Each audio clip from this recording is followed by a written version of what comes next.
Money Moves with Myth 2.0, the podcast. And always remember, gentlemen, it's a mother movie. So today, we're going to be deep diving into the topic of homelessness. You know, more and more people are experiencing homelessness. And not only that,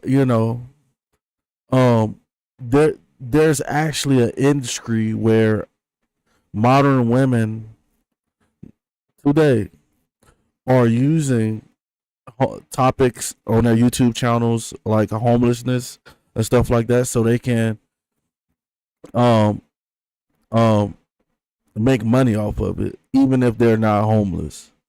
So without further ado, I'm gonna let you guys decide on who's really messed up and who's not. And if you guys want to support these people or whoever I'm screaming, feel free to um check the description, because these are YouTubers and you can support them by going to their channel. So without further ado, guys, make sure you guys subscribe if you haven't subscribed to the YouTube channel, and let's get straight into the video. Now it's Elizabeth Off Grid, and today I want to talk about why am I living in a car? Actually, I had someone on my Patreon for my other channel specifically asked me to make a video about this. And I'm sure a lot of people will watch a video and wonder, why are you living in your car? What happened? So a few years ago, I would say around 4 years ago, and when my son was a freshman in high school, I started thinking about, what am I going to do when my son graduates from high school and goes off to college or does whatever, moves out. At that time, I'd also stopped getting child support, and child support was the reason I was able to afford having a 2-bedroom apartment in the Silicon Valley. This is an incredibly expensive place to live. So I knew I would have to move whenever my son moved out. That sounds like a California neighborhood, Silicon Valley, somewhere on the West Coast. Because usually, like, you get them names of valleys and stuff, exotic names when you are on the West Coast. But first and foremost, a lot of women is living off of child support. And the sad thing about it is why would you leave the guy who could pay your bills if he can pay enough child support where you could afford rent? Why did you run him off? That's the question I would ask any modern woman, and now her child is about to graduate high school, and if he doesn't go to college, then that means that this man does not have to pay child support. He'll be done. So now she's saying she can't afford it, so she's sleeping in a car. This is insane. But let's keep it moving. And so it was like, okay, well, where do I want to move to? It has to be somewhere that's not right here, because this is too expensive for me to afford. I knew that I didn't want to just like get a roommate or rent a room in someone's house or apartment. That's just, I'm not up for that unless I had no other option. So I started thinking about, where do I want to live, and thinking about, what do I actually want to do, on a daily basis? What do I want my life to be like? And what I knew kind of already is that what I want to do is travel. I love. So the whole time she been getting child support, she had a place to stay. A lot of times when these ladies be getting these payments of child support from the baby father that ended the relationship for whatever reason, and they procrastinate. It's bad enough that they didn't exited out the father from, being there with the child, and you want child support. And now, like, I'm pretty sure she had years staying in a place where she could manage money, she could go get a job, she could not be, and she could have worked herself to where when she didn't have the child support anymore, she would not be in this situation. But what happened to this lady? You see, the what happened to her is that she procrastinated. She was sitting there thinking she was a soccer mom, walking the dog and stuff like, oh, I'm gonna be able to live off this forever, without actually, you know, thinking what's gonna happen if, my child grows up. Like, cause he's gonna grow up. Soul Humanist, what's good, brother? Yeah, she has. She said she stayed in Silicon Valley, and I'm like, that sounds like some exotic neighborhood in Cali or some like somewhere on the West Coast. Cause usually you have those names like Valley and stuff like that on the West Coast. And I stayed in San Diego. My dad was in the military. I got family in San Bernardino. I stayed out there when I was like what 14 to 17, and before I experienced my own homeless stint. Um, and like she said, those neighborhoods in California are not cheap, especially like so a middle class neighborhood in Atlanta, Georgia would be that's like a whole different price, right? It doesn't even compare to a neighborhood in California. Period. Like you might get a $200,000 house in Atlanta that's 5 bedrooms, 2 bathrooms, you got a yard and stuff like that. But in Cali, this $200,000 house is now $2.5 million. You know. But let's keep it moving. Let's see what she's talking about.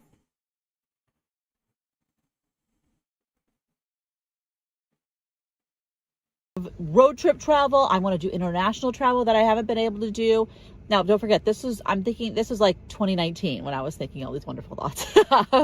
I love camp. Her mindset is not even in the right place. She's talking about she want to do international traveling. She wants to do all this stuff, now that she's in this situation that she's in. She's homeless.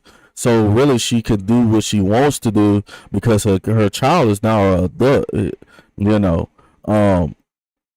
and what did she do with all the money? She just hanged around, waited for time to be up, and now she wants to live the same life of luxury. Traveling is a luxury. It's not traveling is you need money to travel. Like I would like to travel. I want to go to Egypt. I want to go to a lot of these ancient sites and all over the world.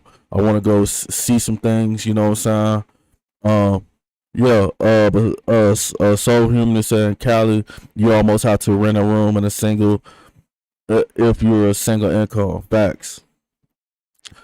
California is it's a lot of people from Cali stay in Colorado where I'm at, and because Colorado to people in California is cheaper, but Colorado, like where I stay at, it's like expensive to me because I'm from down south. It's like highly expensive, Yeah, but she's trying to travel. She's trying to figure it all out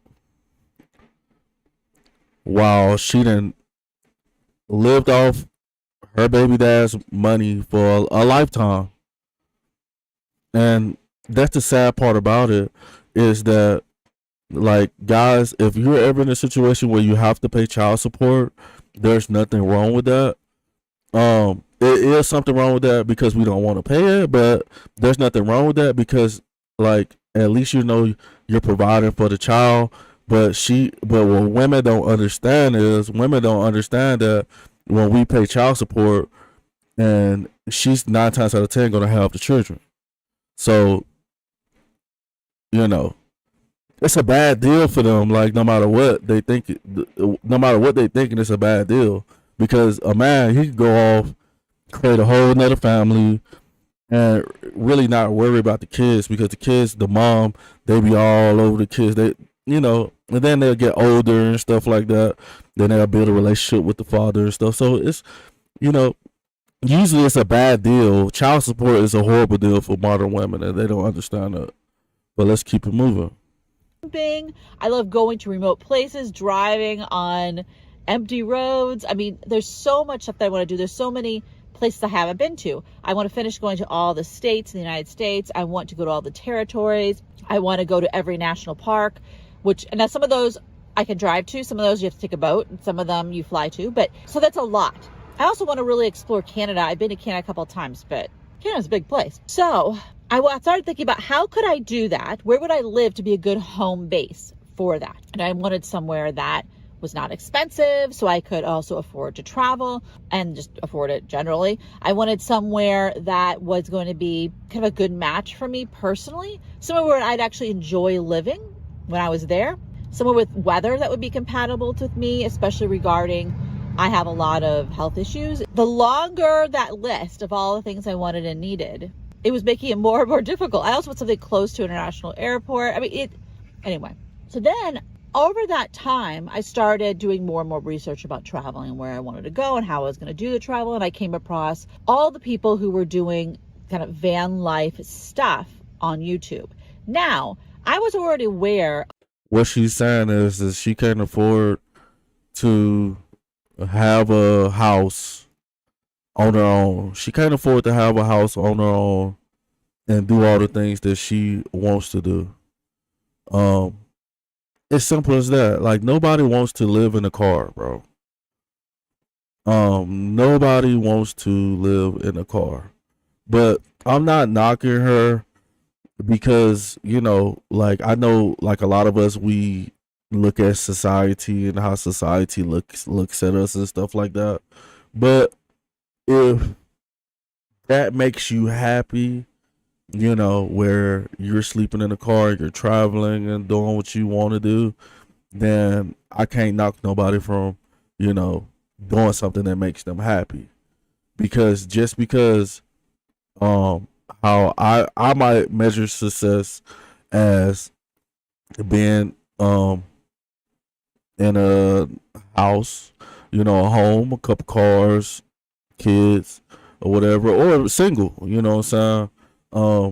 Somebody else might look at success being in a mansion, So I can't really knock her on that. But for an older woman, like talking about going down a road alone, that sounds pretty dangerous for an old lady. But let's keep it moving. Of people who got rid of all their stuff to go live in an RV. I personally knew people who bought a fifth wheel or a Class A and traveled all around the North America in it. So I was aware that that existed, but I knew I didn't want that. I've traveled in a Class A. I have zero desire for something that big, and it's also very, very expensive. I've also traveled with someone with a pickup truck pulling a trailer. I've traveled in a Class C. They're just way too much kind of hassle for me. And so I just didn't think that was something I wanted to do. Trash truck going by. But then when I saw the people on YouTube who were doing something different, who were living, very, very inexpensively, like the, what is it? Cheap RV? I can't remember the name of that YouTube channel. People who are living in vans, in minivans, in SUVs, and even in cars. So that started becoming on my awareness in 2019. So that was my tentative plan. And at the time, I thought I would buy something and turn it into a camper. That was kind of the idea. Then 2020 happened and my business tanked. I'm a lawyer, and I, at that time, had a business where I helped small business clients with like trademarks and setting up their LLC and that kind of stuff. And overnight, that's not a lawyer. That is not a lawyer. Like trademarks, LLC. That's like entertainment stuff. Like where you're not really gonna make any significant amount of money from it. Yeah, it's like a lot of us, we be having these big plans, and when reality sets in, especially for modern women, man, like this lady is old.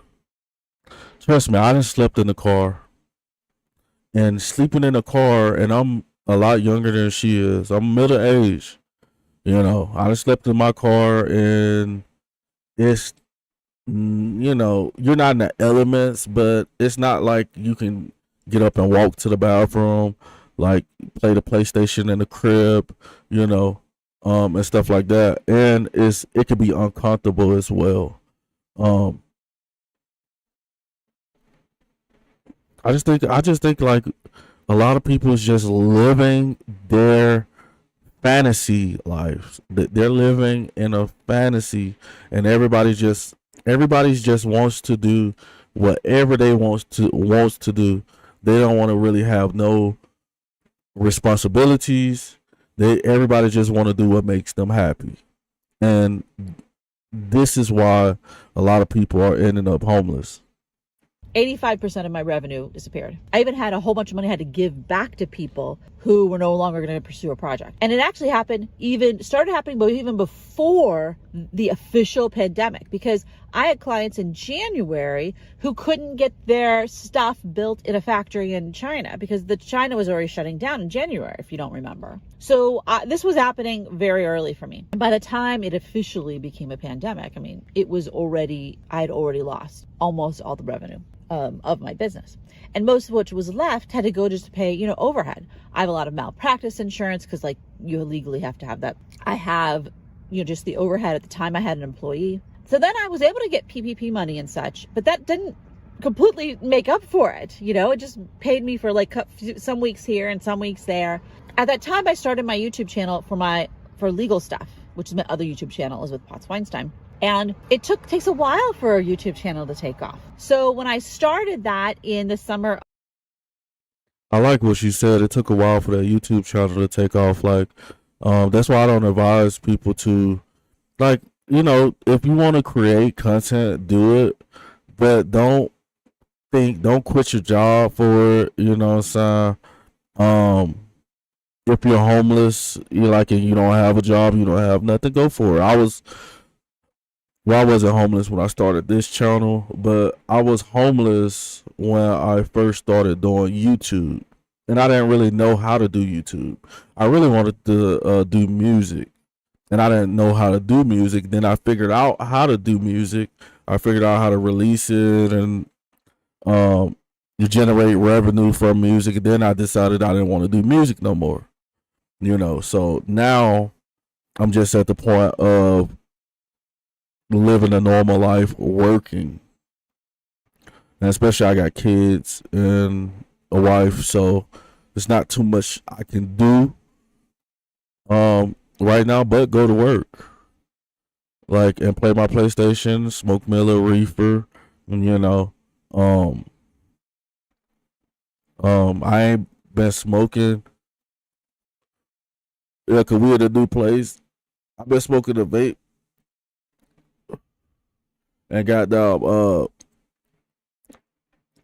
it's good. I ain't been really smoking. You guys probably not gonna see me smoking that much unless I'm at work, because we're trying not to smoke in the new crib. Because my son's about to be born, about to have a little boy. There's 3 kids, and bro, it's like, oh my god, bro.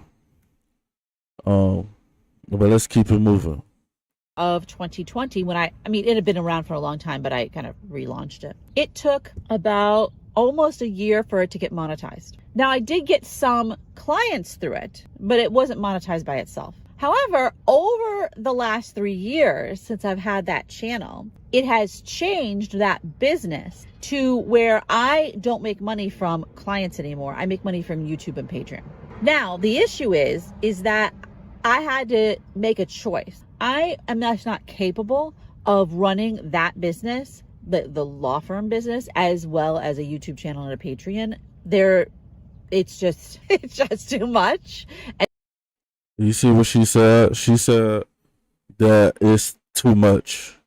Guys, what she's saying is, so she was making a certain amount of income from a business that she had before COVID, and she started a YouTube channel, and now she's not making money from that business. Now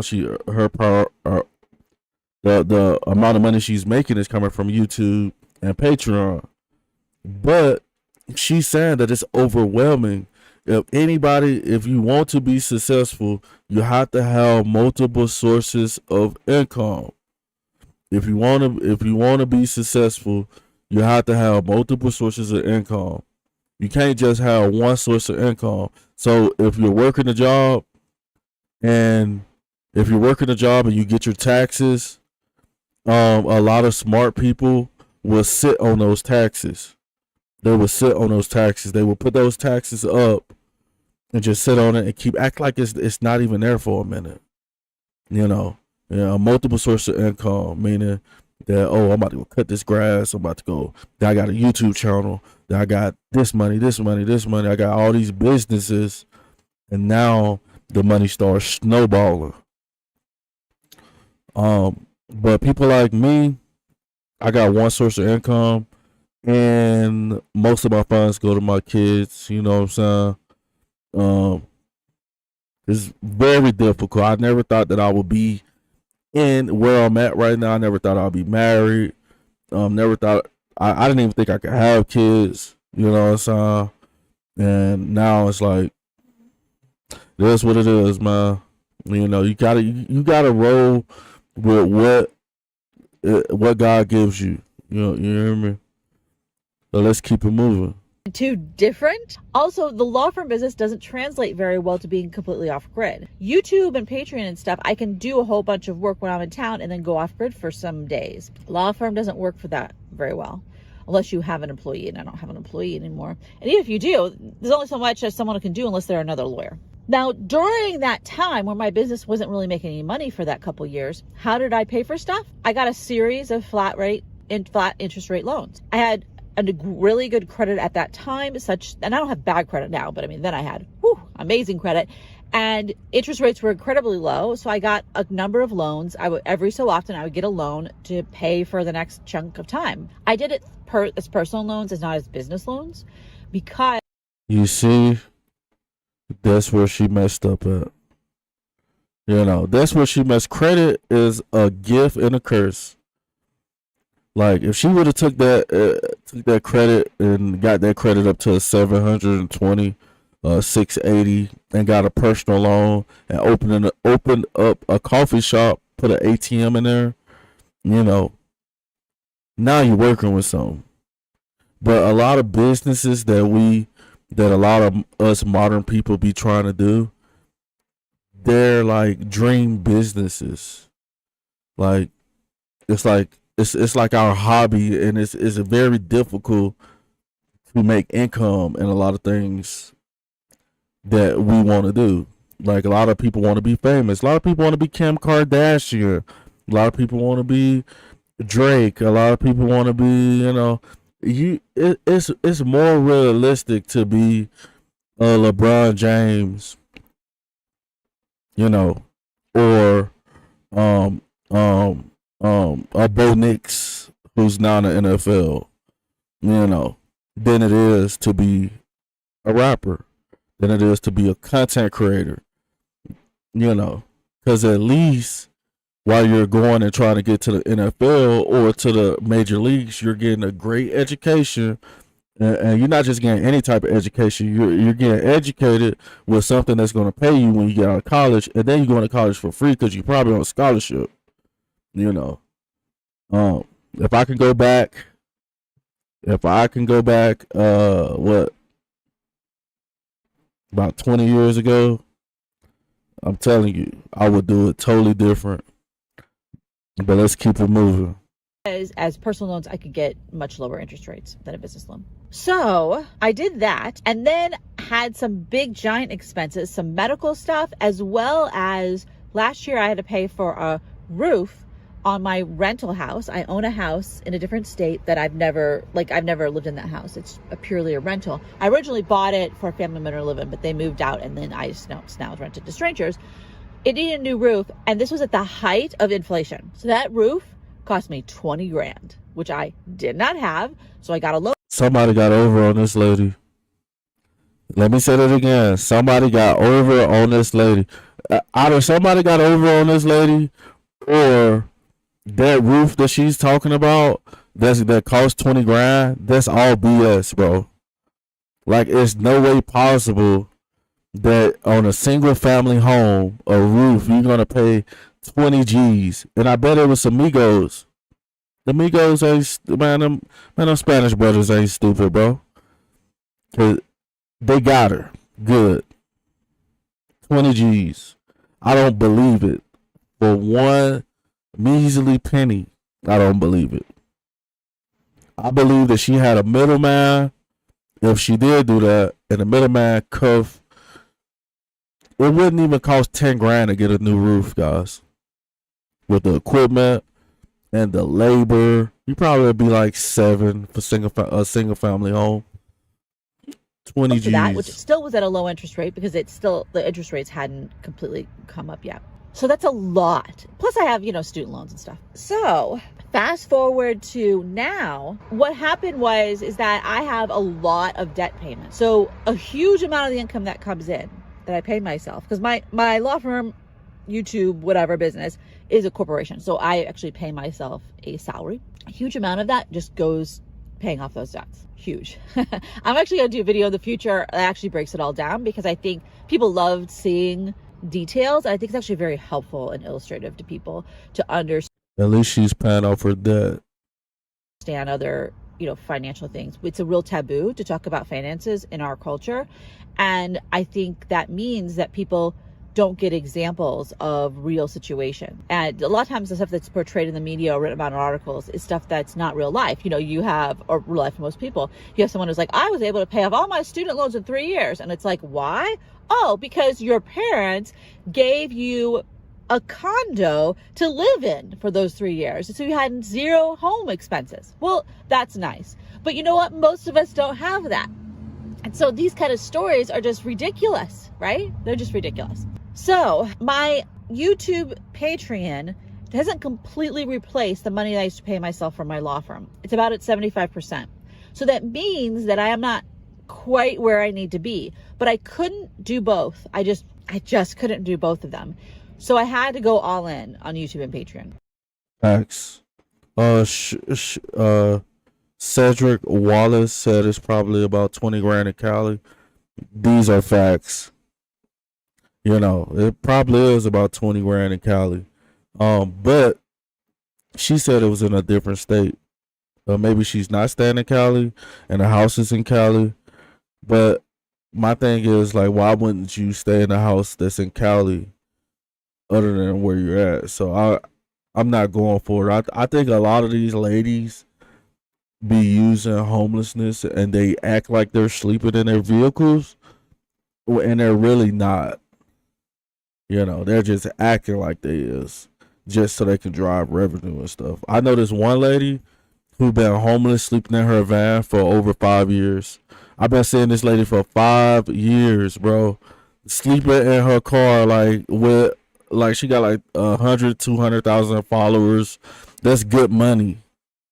Like, no, I like these women crazy, bro. Because I needed to be able to focus on one thing for that business. So I did, and I don't regret that at all. However, it's still building up to being the amount of money that I need. So there's that. So part of the reason I live in my car is purely about money. While I want to be, number one, I want to be able to travel. I don't want to spend money paying for somewhere to live that I don't actually want to live because I want to be traveling. And the reason I got a car as opposed to getting a cargo van that I renovate or an RV or whatever is one of the big reasons is so I have no more money going out. I've owned this car for many, many years. The loan's been paid off for 6 years, maybe more than that. I bought this car new 11 years ago. So I would have no extra costs by using this car except for the cost of the plywood to put it here, which plywood's actually expensive but nowadays. But putting in this build was relatively low cost. The biggest expense was buying the batteries, but I would have to have the batteries no matter what kind. You see, this woman is not slow. White women are not. White people and not slow. Like, first of all, from what I'm getting is she then paid this car off. Like my truck will be paid off in the next 3.5 years. And just to get that, like, to know that you got a car that's paid off, and she says she has a house that she's renting out. Like, and she's paying her debt. This lady's not stupid. Like, a lot of these women be playing dumb, but in the long run, she's gonna end up right back in the big house, in a nice, probably in a nice area as well, because of the discipline that I'm hearing from her. You know, paying her debt, making sure her car is paid. She says she's had. I'm going off what she's saying to me. And this is exactly how you got to do it when you're homeless. When you're homeless, homelessness can be a freedom, especially if you don't have any bills. So now you can stack up that money, them greenbacks, them single bubbies. George Washington. You also could build credit and stuff like that. Like, because really, like, if she owns that car, she can, and she bought it new like 11 years ago. She probably can go get, if she wanted to, she can go and get 11 G's right now for the vehicle because she owns it. But that'll put her more in debt. Like, but it's good to have cash accessible where you can get it when you need it. Let's keep it moving. My situation I had gotten, whether I bought a new vehicle or not. I also, frankly, didn't want an RV or a cargo van because it wouldn't really satisfy my requirements. That's a whole different video. But I didn't get an SUV, something high clearance 4-wheel drive, because I wanted to save money. Because here's the goal. The long-term goal, the long-term plan is for the next 2 to 3 years to live super cheap while traveling and enjoying life and paying off all that debt. Paying off, I have a bit of credit card debt, but most of it are fixed interest rate loans, including my student loans. Get that all 100% paid off. She good. She has a plan. And this, if you're going to be homeless, don't be homeless like I used to be homeless when I first got homeless. Because my homelessness lasted from when I was a young adult on up until my late 20s. And what happened was that I didn't have no plan. I didn't have no, I started developing plans. I started to open my eyes and see things. I started to be like, okay, what I'm saying? I ain't got no bills and stuff like that. I started thinking, like, years and years start passing by, and I'm with this chick, that chick, and what I'm saying? This job, that job, no, but when you got a concrete plan, that's when the things start to fall for you. And it will fall for you, But we can't get trapped up in being sad just because we ain't rich. If you ain't rich, don't be sad because you ain't rich. Just live your life and live your truth and make sure you can eat and be healthy every day. In 2 to 3 years, then buy some kind of high clearance 4-wheel drive SUV and renovate that and go to all the places this car can't go. Because there's a whole lot of places I can't go with the Honda Civic. I'm not going to Alaska in the Honda Civic because I want to drive, way out. I want to have something decked out that's high clearance 4-wheel drive or at least all-wheel drive. I want to have a full-size spare tire, maybe 2 full-size spare tires. I mean, I want something that's much more set up for being really far out by myself. I won't be doing true overlanding. It's going to be on roads, but roads that may be, out there in the middle of the desert, woods, tundra. And then I have raw land that I've bought in New Mexico in the high desert. I love the high desert so much. I can't even explain to you how much I love it. Actually, I probably will in the future video, but once I'm actually there and I could, maybe convey my joy of driving and being out in the desert. But my plan is to build a tiny house there. Maybe it's not a plan. My idea, my hope, my thought is to build a tiny house on that land. Maybe even build it myself, or at least. Okay, so this lady's cooking with some grease. She's cooking with some grease. The grease is getting a little hot. So she's basically laying it all out. Like, there's nothing wrong with buying a little land in the middle of nowhere. That's what she's basically trying to live off grid. And I think that's the name of her YouTube channel is Elizabeth's Off Grid. She's homeless right now, living in a car. But this lady's not your average homeless person. She's homeless with a purpose. She's gonna go and buy some cheap land, and she's gonna live off grid. I can't knock it. I ain't knocking it. But let's keep it moving. Mostly myself. I would hire someone to pour a concrete foundation. There's some things I would not do myself, but a lot of it, maybe. Maybe I'll buy a kit. Maybe I'll just build it. I don't know. Maybe I don't. Maybe I'll realize, oh, this isn't something that I want. This land doesn't work for that purpose. And it's just somewhere for me to camp, which would actually not be a bad thing. It would be great to have a permanent campsite that I can always go to in the case of a future pandemic or just being tired or needing a break in New Mexico. And maybe also I'll buy some raw land in other places. So that's what I was thinking about doing. Me and my wife and my kids, like we was looking for some land, like in the country, because I'm from down south. You know, we got trees and stuff like that, and then like just putting something out there. You know, a garden. You could grow your own vegetables, fruit trees, you know, stuff like that. Probably have some animals, you know, that you can eat. You can eat the animals and stuff like that. And now, since you're living off grid, like it's like this is your property, like your land. Like it's not like you're, you know, staying in a neighborhood. You're staying probably a mile or two away from somebody. Like you're in a secluded area. It'd be perfect. You know, perfect. And you set it up. You have your dogs. You know what I'm saying? Dogs. You got your shotguns. You know what I'm saying? And you could build it and mold it to your liking. And I done seen a lot of off grid places that's like multi-million-dollar houses now. You know, but let's keep it moving though. Let's keep it moving. I'll have other places to camp too, and other places to have a shed and store some things.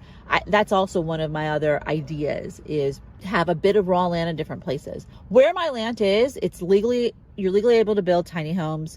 You can be there for fairly extended periods of time in a RV or whatever. If you have a building permit, even longer. And a homeowner can pull permits. If you want to pull your permits for the electrical or the plumbing, you have to pass tests for that. But for the overall general building permit, you can pull it yourself. So it's a possibility that I will build a tiny house on that land, but at least I will have somewhere to go. Well, not in the Honda Civic, because I don't think the Honda Civic can get down the road. I hope to go there this fall. I'm tentatively planning to be in New Mexico this fall, and I'll probably have to park my car and walk a mile in to see my land, but that is the idea. So overall, yeah, I mean, it's about travel, it's about money, it's about how this fits into my long-term plan. And I'm all with that. Like when you go off somewhere and it's just you, and you know, especially if like you got a lake or something, you got trees and it's raining and it's dark, completely dark. Meaning, you know, it's just you and whatever else animal or whatever else is in the area with you. You know, and I think this is a perfect way to, you know, embrace the frequency of the high power. You know, where you're away from the cities, living off grid. This lady has an amazing plan. I hope it works out for her. You know, that's one thing that I want to try to do is get some land maybe one day, you know what I'm saying? Hopefully my land has like a lake, because I love water. I love flowing water. I love water. I'm a water person. But, you know, she has a great idea. She's on point, and I'm rocking with it. If you guys want to support this YouTube creator, her YouTube channel is in the description below. Man, I appreciate you guys for stopping by. If you ain't subscribed, hit the subscribe button. I'm gonna holler at you guys on the next video. All right, over and out.